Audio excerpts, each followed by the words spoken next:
Assalamualaikum warahmatullahi wabarakatuh. Berjumpa lagi dengan Ustadz dalam video pembelajaran PAI untuk tingkat SD. Nah, hari ini video pendidikan agama Islam atau PAI untuk kelas 5 dengan tema menghargai pendapat sederhana dan ikhlas.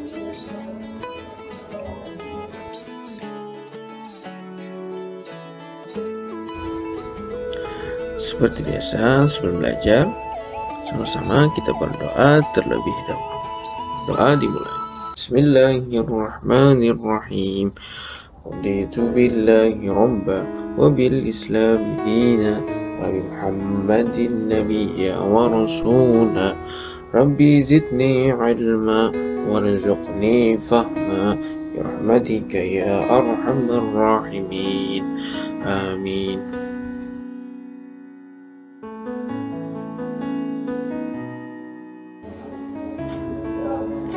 Nah, sebelum lanjut ke pembelajaran inti, Ustadz mau tanya dulu tentang pelajaran yang minggu lalu. Ada yang masih ingat? Ya, pelajaran yang minggu lalu yaitu hormat dan patuh kepada orang tua dan guru.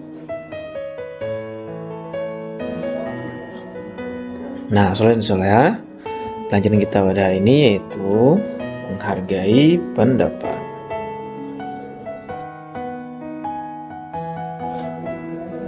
Nah, adapun tujuan pembelajaran pada bab 6 yaitu yang pertama, memahami tentang menghargai pendapat sederhana dan ikhlas. Yang kedua, menjelaskan tentang menghargai pendapat sederhana dan ikhlas. Yang ketiga, mempraktikkan menghargai pendapat sederhana dan ikhlas. Nah, soalnya silakan dengarkan cerita menghargai pendapat berikut ini. Hari ini di kelas Fatir akan dilakukan diskusi kelompok. Tema yang dibahas adalah tentang hidup sederhana dan ikhlas. Bu Sarah membagi anak menjadi 5 kelompok dan setiap kelompok terdiri dari 4 orang anak. Setiap kelompok harus maju ke depan untuk mempresentasikan hasil diskusi mereka. Nah, sekarang giliran kelompok Fatir untuk maju ke depan. Kelompok lain yang bertugas memberi tanggapan presentasi kelompok yang maju ke depan. Diskusi berjalan dengan lancar, namun ada satu kelompok yang berbeda pendapat. Fatir mempersilahkan kelompok itu untuk menyampaikan pendapatnya. Fatir menghargai pendapat teman-temannya. Fatir kembali berdiskusi dengan teman-teman sekelompoknya. Setelah menemukan jawabannya, Fatir dan teman-teman sekelompoknya kemudian menyampaikan hasil diskusinya. Fatir memiliki sikap menghargai pendapat yang baik. Alhamdulillah, diskusi kelompok hari ini berjalan lancar dan semua anak-anak puas akan jawaban teman-temannya. Nah, bagaimana dengan kalian? Apakah kalian sudah bisa menghargai pendapat teman kalian? Nah, sekarang kita masuk ke pembelajaran inti yaitu menghargai pendapat. Pernahkah kalian berbeda pendapat dengan kakak, adik, ataupun dengan sesama teman? Bagaimana kamu menyikapi perbedaan tersebut? Nah, perbedaan pendapat adalah hal yang biasa dalam kehidupan berkeluarga dan bermasyarakat. Perbedaan pendapat bisa terjadi antara ayah dan ibu, kakak dan adik, dan sesama teman. Bahkan, para nabi pun seperti Nabi Daud alaihissalam dan Nabi Sulaiman pernah berbeda pendapat. Namun, jika perbedaan pendapat itu dapat disikapi dengan bijaksana dan diselesaikan dengan cara yang benar, seperti yang dilakukan oleh Nabi Daud dan Nabi Sulaiman alaihissalam, maka perbedaan pendapat itu terselesaikan dengan baik. Perbedaan pendapat yang tidak dapat diselesaikan dengan baik dapat menimbulkan permasalahan baru yang bisa menyebabkan permusuhan dan perkelahian. Permusuhan dan perkelahian tersebut bisa menyebabkan perpecahan dan memutuskan tali silaturahmi. Jika tali silaturahmi sudah terputus, maka hubungan persaudaraan pun akan semakin renggang. Rasulullah SAW adalah sosok teladan dalam hal menghargai pendapat. Rasulullah SAW tidak mencela salah satu di antara orang yang berbeda pendapat. Nah, Rasulullah SAW memberi jalan keluar dan solusi yang baik serta adil. Seperti ketika ada perbedaan pendapat antara Umar bin Khattab dan Hashim ketika membaca surah Al-Furqan dengan bacaan yang berbeda. Rasulullah SAW memberikan jawaban yang bijaksana. Beliau membenarkan keduanya dan mengatakan, begitulah Al-Quran diturunkan, maka bacalah apa yang engkau anggap mudah daripadanya.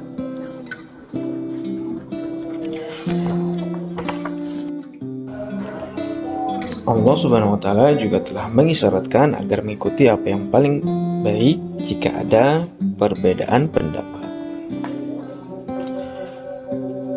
Firman Allah dalam surah Az-Zumar ayat 18,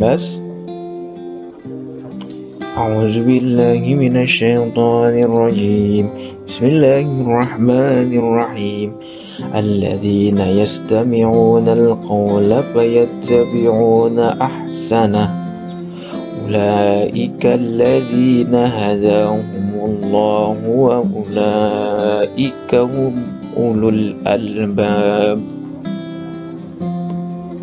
Artinya, yaitu mereka yang mendengarkan perkataan lalu mengikuti apa yang paling baik di antaranya. Mereka itulah orang yang telah diberi petunjuk oleh Allah, dan mereka itulah orang-orang yang mempunyai akal sehat. Nah, selanjutnya, dalam tradisi ulama Islam, perbedaan pendapat bukanlah hal yang baru. Tidak terhitung jumlahnya kitab-kitab yang ditulis ulama Islam yang disusun khusus untuk merangkumkan masalah perbedaan pendapat. Tetapi, para ulama tidak saling mencaci, memaki, dan mencela, tetapi mereka saling melengkapi. Hal tersebut sebagaimana yang dikatakan oleh Imam Syafi'i sebagai bentuk penghormatan perbedaan kepada pihak lain. Beliau mengatakan, pendapatku benar, tapi memiliki kemungkinan untuk salah. Sementara pendapat orang lain salah, tetapi memiliki kemungkinan untuk benar. Perbedaan pendapat jika tidak disikapi dengan bijaksana akan menimbulkan perpecahan dan permusuhan. Oleh karena itu, Islam memberikan tuntunan bagaimana harus bersikap ketika menghadapi perbedaan pendapat.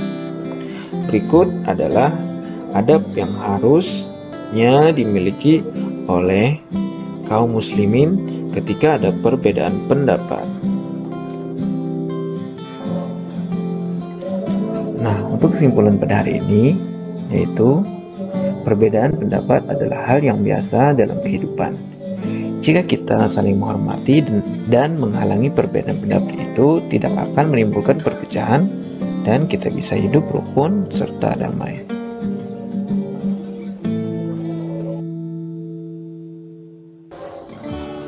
Nah, sampai sini dulu video pembelajaran pada hari ini. Insya Allah minggu depan akan kita bahas tentang sederhana dan ikhlas. Nah, selanjutnya, semoga dengan video pembelajaran kita pada hari ini bisa bermanfaat untuk Ustadz dan untuk kalian. Sampai berjumpa lagi di video pembelajaran berikutnya. Wassalamualaikum warahmatullahi wabarakatuh.